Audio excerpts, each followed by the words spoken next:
ఏపీలో వైసీపీ సరికొత్త చర్చకు తెరలేపింది. సీఎం చంద్రబాబు మంత్రి లోకేష్కు పట్టాభిషేకం చేయడానికి సిద్ధమవుతున్నట్లు వైసీపీ సోషల్ మీడియా హ్యాండిల్స్లో తెగ ప్రచారం చేస్తోంది. ఆయన ఇప్పటికే షాడో సీఎంగా పనిచేస్తున్నారనే ఆరోపణలు సైతం స్ప్రెడ్ చేస్తోంది. మరోవైపు లోకేష్ మాత్రం సైలెంట్గా తన పని తాను చేసుకుంటూ పోతున్నారు. అటు ప్రభుత్వంలో కూడా తనదైన శైలిలో ముద్ర కనిపించేలా ఆయన నిర్ణయాలు ఉంటున్నాయి. ఇటు మండలిలో అన్ని తానై విపక్ష సభ్యుల ప్రశ్నలకు సమాధానమిస్తూ వన్ మ్యాన్ ఆర్మీలా దూసుకెళ్తున్నారు. దీంతో వైసీపీ సభ్యులు కూడా నోరెళ్లబెడుతున్నారు. మరి వైసీపీ చెప్తున్నట్లు లోకేష్ పట్టాభిషేకం ఎప్పుడు?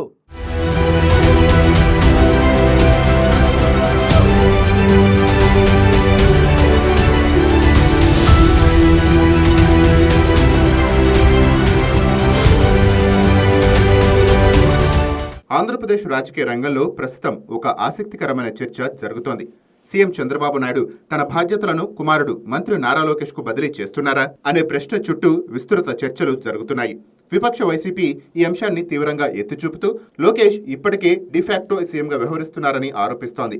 పేరుకు మాత్రమే చంద్రబాబు ముఖ్యమంత్రిగా ఉన్నారని, కానీ ప్రభుత్వ పాలన నిర్ణయాలు అన్నీ లోకేష్ కనుసన్నల్లోనే జరుగుతున్నాయని వైసీపీ నేతలు విమర్శలు గుప్పిస్తున్నారు. ఈ విమర్శలు ఎంత తీవ్రంగా ఉన్నప్పటికీ ఇటీవల పరిణామాలను జాగ్రత్తగా గమనిస్తే ప్రభుత్వంలో లోకేష్ పాత్ర బాగా పెరిగిందని, ఆయన ప్రాధాన్యం స్పష్టంగా కనిపిస్తోందని రాజకీయ విశ్లేషకులు అభిప్రాయపడుతున్నారు. ఇది కేవలం ఒక సాధారణ పరిణామం కాదు, రాష్ట్ర రాజకీయాల్లో కొత్త ట్రెండ్గా కూడా చూస్తున్నారు.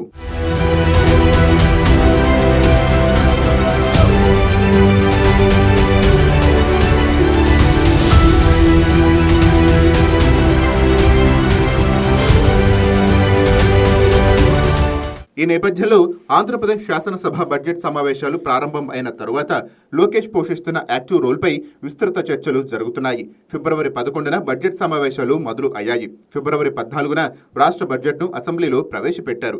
మార్చి 7తో సమావేశాలు ముగుస్తాయి. ఈ కాలంలో అసెంబ్లీ మరియు శాసన మండలి రెండింటిలోనూ బడ్జెట్తో పాటు వివిధ శాఖలకు సంబంధించిన అంశాలపై రోజువారీ చర్చలు జరుగుతున్నాయి. ఎప్పటిలాగే వైసీపీకి చెందిన 11 మంది ఎమ్మెల్యేలు జగన్ టీమ్గా అసెంబ్లీకి ముఖం చాటేస్తున్నారు. వారు సభకు హాజరు కాకుండా బహిష్కరించడం ఒక రకమైన వ్యూహంగా కనిపిస్తోంది. అయితే శాసన మండలిలో మాత్రం వైసీపీకి స్పష్టమైన మెజార్టీ ఉండటం వల్ల పరిస్థితి భిన్నంగా ఉంది. అక్కడ ప్రతిపక్ష సభ్యులు తిరుమల కల్తీనయ్యి అంశాన్ని ఆయుధంగా చేసుకుని హడావుడి చేస్తున్నారు. ఈ రెండు సభల మధ్య ఉన్న వ్యత్యాసం రాజకీయంగా చాలా ముఖ్యమైనది.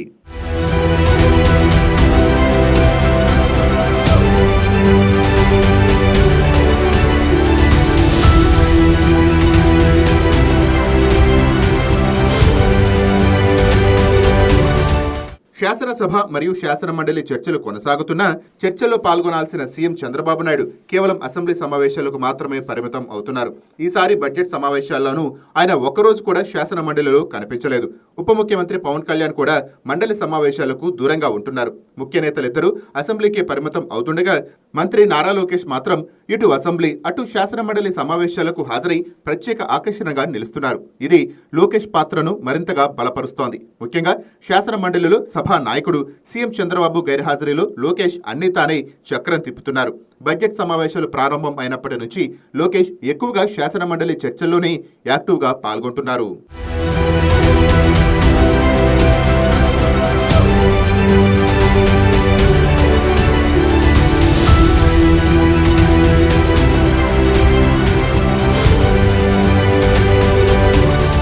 అంతేకాకుండా మండలిలో లోకేష్తో పాటు ఆర్థిక శాఖ మంత్రి పయ్యావుల కేశవ్ మాటల దాడికి విపక్షం సైతం సైలెంట్ అయిపోతోంది.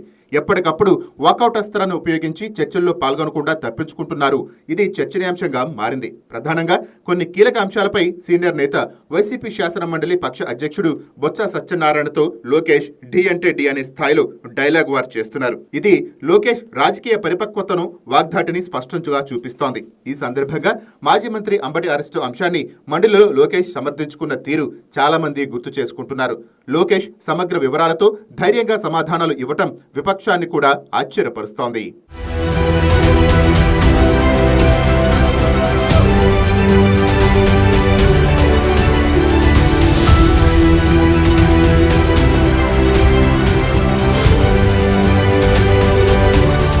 ప్రస్తుతం ఆంధ్రప్రదేశ్లో విపక్షానికి శాసన మండలిలో మాత్రమే బలముంది.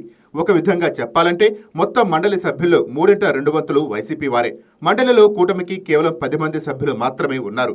వీరితో పాటు మరో 10 మంది మంత్రుల సహాయంతో లోకేష్ ప్రభుత్వం తరపున సమర్థవంతమైన వాదనలు వినిపిస్తున్నారు. ఇది ప్రభుత్వానికి ఒక రకమైన ఆత్మవిశ్వాసాన్ని ఇస్తోంది. గత కొంతకాలంగా తిరుమల లడ్డు ప్రసాదంలో కల్తీ నెయ్యి వినియోగం అంశం రాష్ట్రంలో పెను రాజకీయ దుమారం రేపుతోంది. ఈ అంశం చుట్టూ అధికార తెలుగుదేశం కూటమి వైసీపీ మధ్య మాటల యుద్ధం ఎడతెగకుండా కొనసాగుతోంది. సుప్రీంకోర్టు ఆదేశాలతో సిబిఐ ఆధ్వర్యంలో ఏర్పాటైన సిట్ తిరుమల లడ్డు ప్రసాదంలో కల్తీ నెయ్యి వినియోగాన్ని దర్యాప్తు చేసి కల్తీ వాస్తవమేనని తేల్చింది.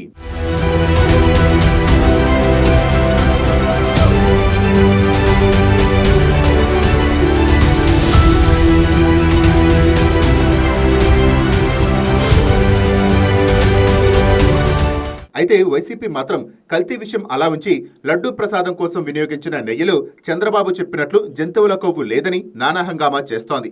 చంద్రబాబు అవాస్తవాలను ప్రచారం చేశారని ఎదురుదాడి మొదలుపెట్టింది. ఇందాపూర్ డైరీతో కలిపి హెరిటేజ్పై ఆరోపణలు మొదలుపెట్టింది. ఈ వివాదం రాజకీయాలను మరింత ఉద్రిక్తం చేసింది. దీనిపై శాసన మండలిలో చర్చకు సిద్ధమని వైసీపీ సవాల్ విసిరింది. ఆ సవాల్ను స్వీకరించిన తెలుగుదేశం కూటమి ప్రభుత్వం చర్చ మండలిలో కాదు, మొదట అసెంబ్లీలో చేద్దామని అందుకు తగ్గట్లు ప్రభుత్వం వ్యూహాత్మకంగా శాసనసభలో ఆ అంశాన్ని చర్చకు పెట్టింది. దమ్ముంటే సభకు వచ్చి చర్చలో పాల్గొనాలని వైసీపీకి సవాల్ విసిరింది. అయితే శాసనసభలో ఆ అవకాశాన్ని అందిపుచ్చుకోవటానికి వైసీపీ ముందుకు రాకపోవడంతో లడ్డూ ప్రసాదం తయారీలో ఆ పార్టీ చేస్తున్న వాదనలు, ఆరోపణలు విశ్వసనీయత కోల్పోయాయని అంటున్నారు. ఇది ప్రభుత్వానికి ఒక రకమైన విజయంగా కనిపిస్తోంది.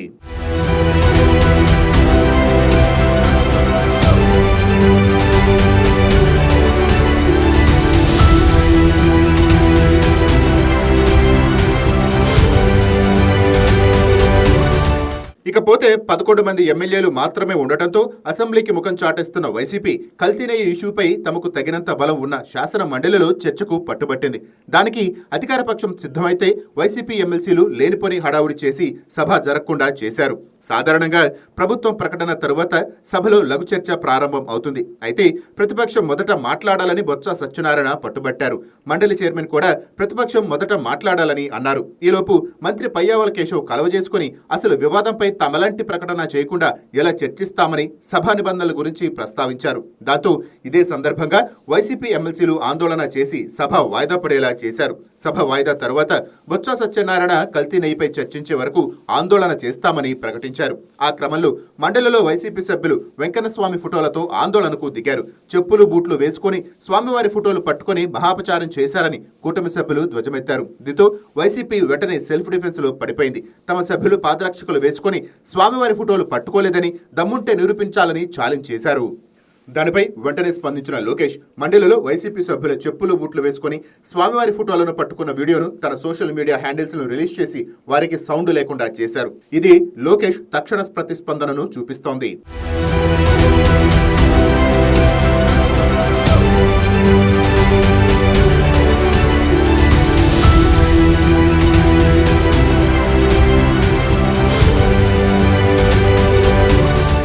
సాధారణంగా సభానాయకుడిగా సీఎం చంద్రబాబు మండలిలో విపక్షం ప్రశ్నలకు సమాధానాలు చెప్పాల్సి ఉంది.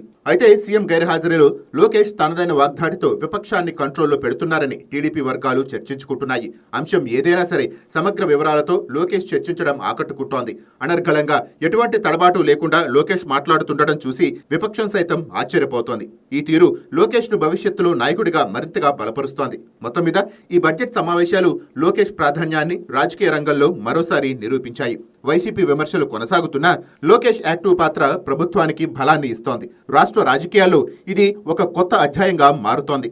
భవిష్యత్తులో ఇలాంటి పరిణామాలు మరిన్ని ఉండవచ్చునని రాజకీయ నిపుణులు అంచనా వేస్తున్నారు.